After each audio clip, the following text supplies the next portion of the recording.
everybody? This is Ian with Getting Work Pod. Today, I'm going to talk about some fantasy football, and specifically to those of you who may be brand new to fantasy football, have never played, or ones that haven't played in years and are worried about everyone else has become too skilled or some other excuse that we all kind of give ourselves to not play. This is your episode. So today I'm going to talk about some of the rookie pitfalls and a few of the general ideas that you need to have going into a draft and throughout the season. Again, as usual, if you enjoy any of the content today, please be sure to hit like and subscribe, and also drop us a comment and let us know what you think as well. We talk about everything from fantasy football like today's to gaming to NBA to wrestling, Dark Age Camelot. Basically, you name it, we can talk about it. Anyhow, so let's get started. So, like I said, this is going to be the rookie edition. Before your draft, this is one of the most important things. Know your league settings. If you don't know your league settings, it's going to be really hard to know the nuances and the things that you can get kind of around. Get a leg up on the competition. If you don't know that you're in a 2 quarterback league, or you have 5 running back slots or 3 running back slots and you only drafted wide receivers, things like that. You need to know kind of the scoring. It sounds so basic, but it's something that people overlook so often, especially when they're trying to get ready for a draft for the first time. Also knowing some of the lingo, and I'll get into that on the next slide, a little bit of the lingo, kind of begin to work on a draft strategy.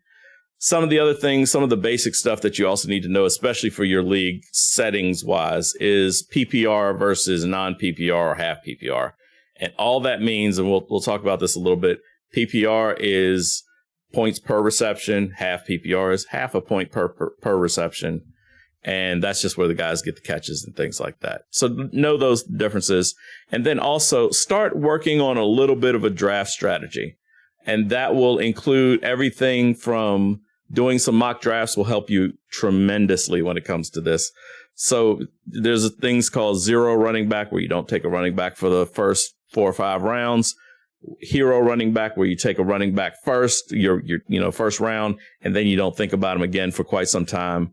Or then running back heavy. And the reason it's always running back centric, running backs tend to be the name of the game in fantasy football, but there's a lot of different ways to go about that. So just kind of come up with one that is good for you. And mock drafts, like I said, mock draft 1, 2, 3, 50, maybe. Keep mock drafting, though. That'll definitely help you and become comfortable when you get into your draft day.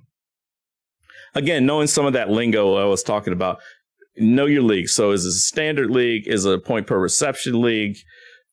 You need to, is a super flex? Super flex are not as rare as they used to be. They used to be really uncommon, but basically a super flex or dual quarterback, depending on kind of how you're wording, is where you can start 2 quarterbacks. Those leagues, you want to go quarterback early. That's sort of always the rule of thumb. So know your league, know the flex positions, how many players you can start per position, that type of thing. That's always so very important. Draft day. There is nothing more important than this next statement on draft day. Be flexible. Be flexible. And what I mean by that is if you're drafting 4th and you are all ready to go heavy a running back and you had your guy picked out and this is going to be the one, and the first 3 picks took all 3 of the guys that you were expecting, to one of which to be available, don't freak out. Don't let that first round ruin your draft. Be ready for change. Again, that's where your mock drafts early on and before the draft will help you, where you start knowing some guys, okay, I've run into this before. Let me take maybe the first wide receiver off the board. Maybe take that top wide receiver. And then I kind of tweak my strategy. But that way your first round doesn't ruin your entire draft. You cannot allow that. There's nothing, if you can't think of anything else more important, be flexible, be ready to kind of roll with the punches. And one thing that'll help you with that is grouping your players in tiers as opposed to fixating on one guy.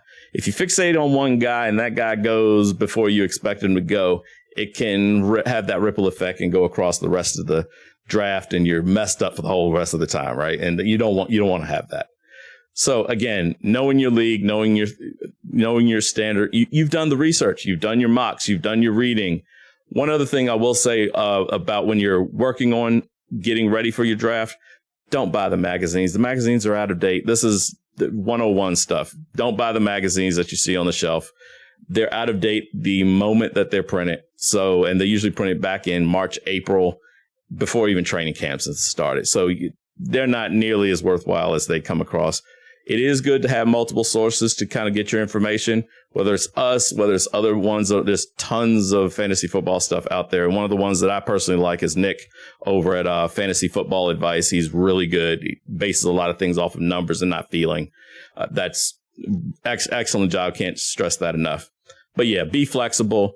Again, know your league, and also leave your allegiances at the door.